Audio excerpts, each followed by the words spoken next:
আমাদের গ্রামে প্রচুর দুর্নীতি হয়েছে, কাগজ কলম ছাড়া দেখা যাচ্ছে এমনি। এরা জেনে শুনে কিন্তু এইসবগুলো করেছে। জেনে শুনে কেমন?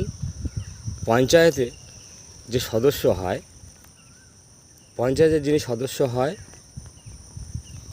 ওনার মিনিমাম মাইনে একটা থাকে যে মাসে এত টাকা পাবে, 2000 হোক, 2500 হোক, 3000 হোক। ওই ব্যক্তি বা সেই ব্যক্তির কথা বলছি, সেই ব্যক্তিরা সব কী করছে? ভোটে দাঁড়িয়ে জিতলো, জিতে মাইনে তো নিচ্ছে, আবার ঘুষ খাচ্ছে। কেমন ঘুষ?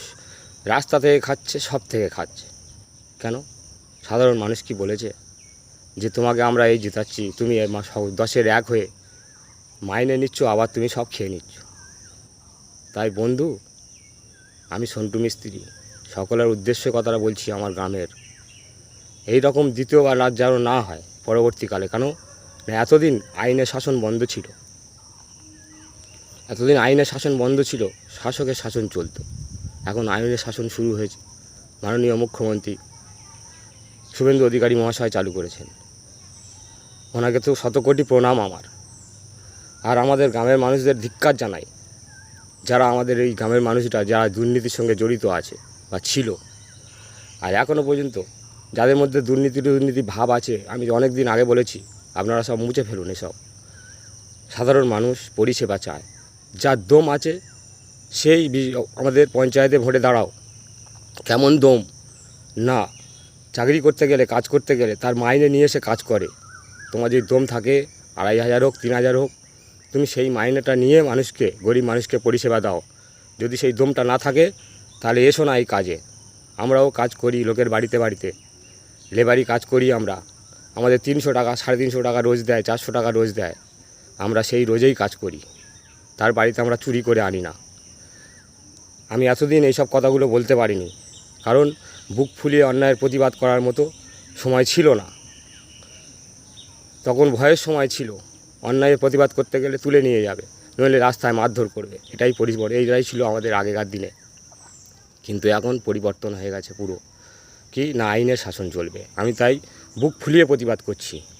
আমার গ্রামের মানুষের কাছে অনুরোধ, তোমরা আজ এইরকম মানুষকে বিভ্রান্ত করে দিও না।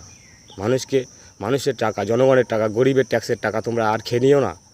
তোমাদের কাছে অনুরোধ আমার, যে আমাদের গ্রাম খুব সুন্দর হবে, গ্রামের প্রতিটা রাস্তা সুন্দর হবে, প্রত্যেকজনই সেবা পাবে, পরিষেবা পাবে, প্রত্যেকজন পরিষেবা পাবে।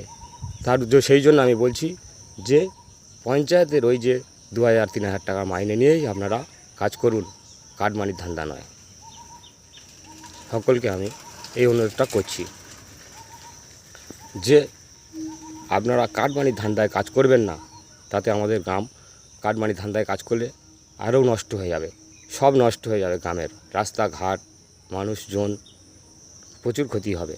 তাই সকলের উদ্দেশ্য বলছি, যেই ব্যক্তি আমাদের আদিত্যপুর গ্রাম থেকে দাঁড়াক না কেন, পঞ্চায়েতে জিতুক না কেন, উনি যেন ওনার মাইনে নিয়ে এই কাজটা করে।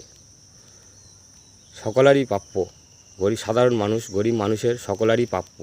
সারা প্রত্যেক বছর ভোট দিচ্ছে, প্রতি 4 বছর অন্তর ভোট দিচ্ছে, বা যখন ভোট হচ্ছে তারা স্কুল মাঠে ঢুকে ভোট দিচ্ছে।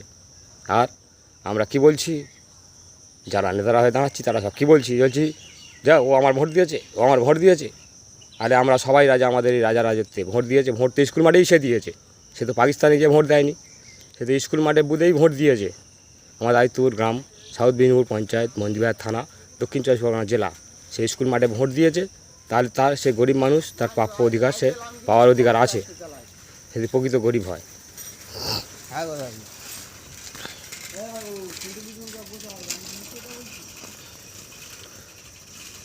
আমি বার্তা সকলের কাছে আমি দিলাম, আপনারা ভেবে দেখবেন আমি ভুল বললাম না ঠিক বললাম।